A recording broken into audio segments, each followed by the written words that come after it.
संभल के सीईओ अनुज चौधरी के भड़काऊ भाषण पर अरशद मदनी ने रिप्लाई दिया है। उन्होंने आज़ादी से लेकर अब तक के पूरे किस्सों को बयान किया है।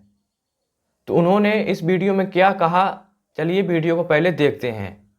कभी भी मुल्क के अंदर बसने वालों के दरमियान में नफरत, दूरी, एक दूसरे के गरीबान पर हाथ डालना, बुरा भला कहना, जमीयत उलमा और जमीयत उलमा के वर्कर्स और अकाबिर का ये तरीक़ा नहीं रहा है। इसी तरीक़े पर हमने कुर्बानियाँ देकर हमारे बुजुर्गों ने मुल्क को आज़ाद कराया है। मुल्क को आज़ाद कराने के बाद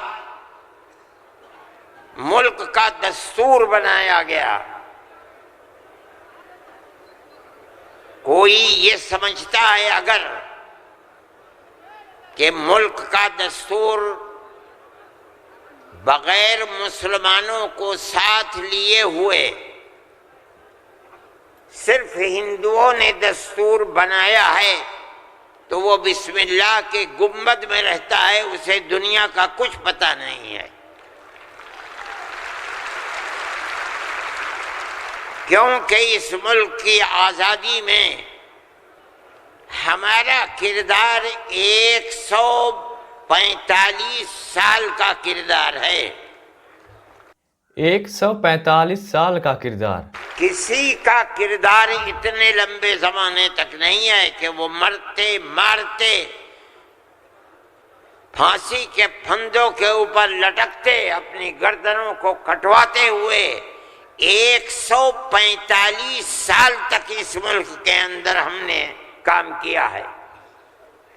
1803 से लेकर 1947 तक अगर कोई माई का लाल है, दूध पिया है, तो आकर के कहे कि उसका किरदार 145 साल का किरदार है।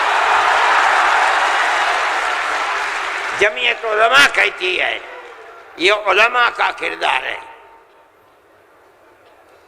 ये किरदार प्यार और मोहब्बत के साथ था, गरीबान पकड़कर ये किरदार नहीं था। एक दूसरे के दर्द में और सुख में हर चीज के अंदर शरीक था। ये हमारा किरदार था। हमने इस तरह से इस मुल्क को आज़ाद कराया। कोई नहीं था आज़ादी की आवाज उठाने वाला। 1803 से मुल्क के लिए कुर्बानी देने वाले 1857 के अंदर सिर्फ दिल्ली के अंदर 33,000 उलमा को कत्ल किया गया। संभल में, मुरादाबाद में, मेरठ में सैकड़ों उलमा को जिसके जिस्म के ऊपर लिबास आलिमों जैसा होता था उसको फांसी के तख्ते पर चढ़ा दिया जाता था। मेरे पास व्हाट्सएप नहीं है, मैं ये लग़्व काम नहीं करता, न मुझे फुर्सत मिलती है कि मैं देखता हूँ हर वक्त व्हाट्सएप को। मुझे आज सुबह एक साहब ने दिखलाया कि कल मोदी जी ने, वो बड़े आदमी हैं, मेरे मुल्क के वज़ीर आज़म हैं, उन्होंने तकरीर की है और उसके अंदर ये फरमाया है कि वक्फ हिंदुस्तान के दस्तूर के अंदर वक्फ कोई चीज नहीं है। मुझे हैरत हुई कि एक मुल्क का वज़ीर आज़म और हिंदुस्तान जैसा वज़ीर आज़म ये बात कह रहा है। मैं कहता हूं कि वक्फ कुरान का फैसला है, अल्लाह के नबी हजरत मोहम्मद का फैसला है, हमारे दीन का जुज़ है। वक्फ का लफ्ज नहीं आया, لیکن یہ بات آ گئی 25 اور 26 دفعات کے اندر کہ اس ملک میں ہر اقلیت کو اپنے مذہب کو پکڑنے، اپنے مذہب کو چلنے کا اختیار ہے۔ کیا مطلب یہ ہے؟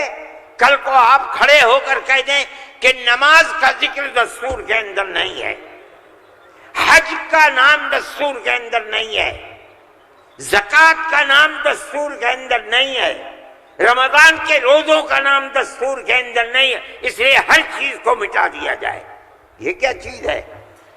دستور مجموعی طور پر دستور نے کہہ دیا کہ مسلمان ایک اقلیت ہے اور ہر اقلیت کو اپنے مذہب پر چلنے کا اختیار ہے۔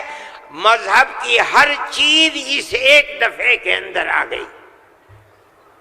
وقف کا مسئلہ، اسلام کے اندر جو چیز اسلام کی ہے مذہب، وہ چیز ہے جو قرآن کے اندر ہے ایک۔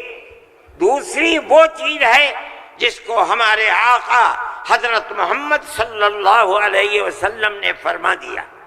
یہی دو اسلام کی بنیادیں ہیں۔ سمجھو، قرآن کی آیت ہے 4 سپارے کی پہلی آیت، لن تنالوا البر حتى تنفقوا مما تحبون۔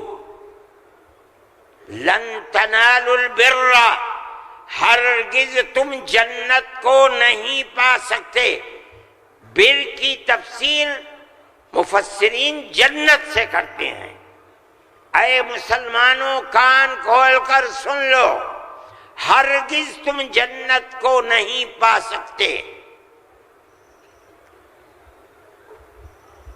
یہاں تک کہ تم اپنے اس مال کو اللہ کی رضا کے لیے خرچ کرو جو تمہارے پاس ہے۔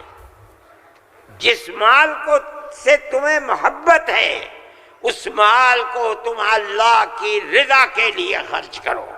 اسلام ایسا مذہب تھوڑی ہے۔ جو لوگ یہ کہتے ہیں کہ مسلمانوں نے اس دیش کے لیے کیا ہے، 145 سال کا کردار ادا کیا ہے اس دیش کے آزادی کے لیے، 145 سال تک لڑتے کٹتے اس دیش کو آزاد کرایا ہے۔